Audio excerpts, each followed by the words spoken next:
This is probably one of the crystal fakes that I get asked about the most. Tons of people saying, is my amber real? How do I tell if my amber is real?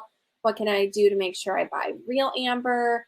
Amber is one of the most common fakes on the crystal market. There's no way around it. Some of the fakes are just plain glass. You typically see this more in jewelry, especially beaded jewelry.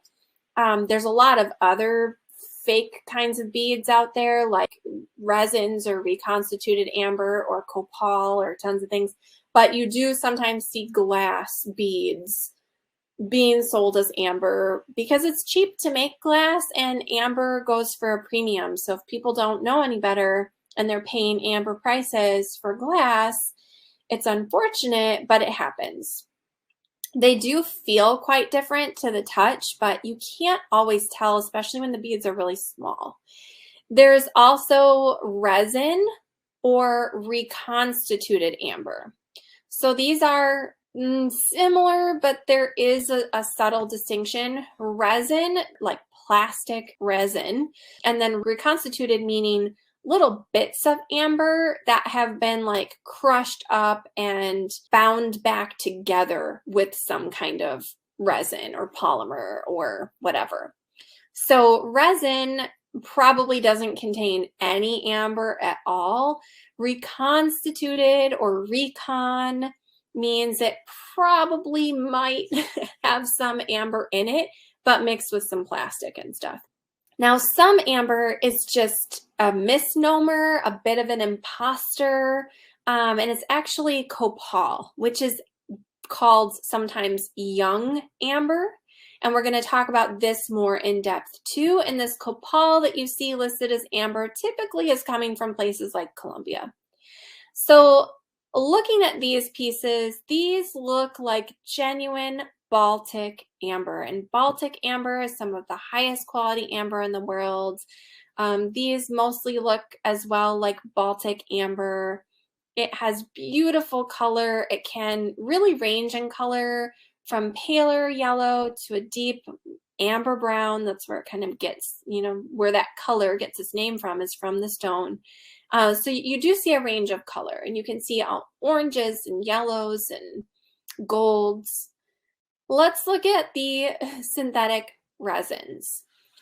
I commonly see these as like curios and decor pieces with like large insects trapped in them, sometimes even as big as tarantulas, large scorpions.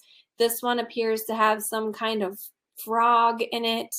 And the presence of an insect does not mean that the stone is natural. So just because there's a bug in it doesn't mean it's real. Don't think that they can't fake that. They totally can. And it might be a very real bug, but a very fake amber.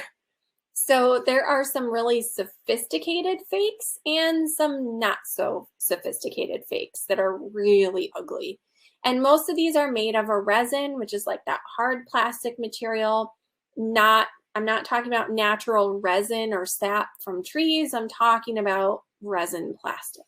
So genuine amber with perfectly preserved creatures, especially larger creatures, is pretty expensive. So something like this that had like a whole big frog in it, that's probably a resin fake. So the ones that you see most commonly are like these big, huge, ugly orange things that have these massive tarantulas or scorpions or butterflies, ants, flies, mosquitoes, other stuff in. And they're just like plastic around a probably real insect. It's something that you see, and they're in this like plastic resin, and they're just trapped in there like a big old paperweight. It's not real amber. It's not a real stone. I think in the more sophisticated fakes, they try and do them smaller. They try and make them look a little bit more real. That might even use a reconstituted amber instead of just a plastic resin. But yeah, it's not that you can't find bugs in your amber. I have some authentic amber that has like some little like gnats and fruit fly looking things in it. But to get a large, very large insect or something like that, it's pretty expensive. Definitely pretty pricey because they're not super common. Then there's copal or young amber. So copal is a natural material. It's not a fake. It's totally still natural. It is made of like the same tree sap type stuff that amber would be made of, although amber more specifically usually comes from ancient pine trees.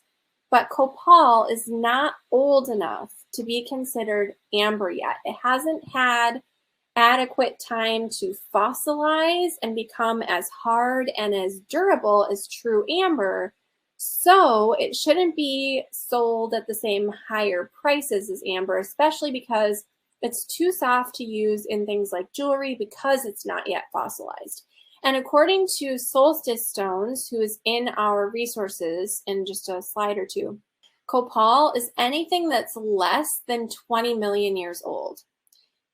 So it can still be really old, but it's not old enough to be amber. And it's hard to think that something could be called young if it's 20 million years old. But that was the distinction and cutoff that they gave. The information that I thought was probably most accurate is that copal, probably less than 20 million years old, amber, probably significantly more than that. Some natural amber, genuine amber, is put through a process of heating it and exposing it to oil or exposing it to heated oil to get this very notable sun spangle, which are these little like flecks and half moons and disc shapes that show up in amber. They're like internal fissures or little fractures inside the stone that give it this glittery appearance. And you see this a lot in really high-end like Baltic amber jewelry because it catches the light. It's beautiful, but that process could be an enhancement. Probably on some level, a similar type process happens naturally, which is how you get some of those flecks in some natural amber. But, you know, the pieces that are really heavily included with it, I think that would maybe be an indicator or a clearer way to guess that maybe it had been subjected to that treatment. So quite a number of sources for you here, including a few, I think there are 2 in here that teach you step by step several different ways to test your amber at home through about 6 to 8 different ways of testing. So the question I get all the time is, how do I tell if what I have is real? Check out these links. There are at least 2 there that go through the methods of testing, and you might not want to try every single test. Some involve heating or using like a hot pin or something like that, but there are quite a few other ways to test your amber. The most reliable is a saltwater float test, but there are some specifics to follow with that, so check out those resources for sure.